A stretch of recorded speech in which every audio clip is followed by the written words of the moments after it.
How do I add or change a banner picture to a memorial? Note: you can only add or change a banner picture if you are the creator of that memorial website, and you must also be signed in before you can make any changes. Click the red Edit Profile button located at the top of the page once you are logged in. Click the red Change Banner button that appears in the top left corner of the banner picture. A new page will appear where you can either upload new or select existing, which shows you a list of default banner pictures available courtesy of MemoryChestMemorials.com. Click the Browse button if you have selected the Upload New change, and it will open your picture files, where you may select whatever photo you have saved on your computer.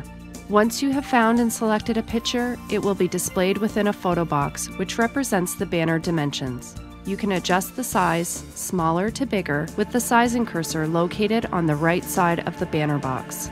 Click the Save button when you are satisfied with the size and location of your photo within the banner box.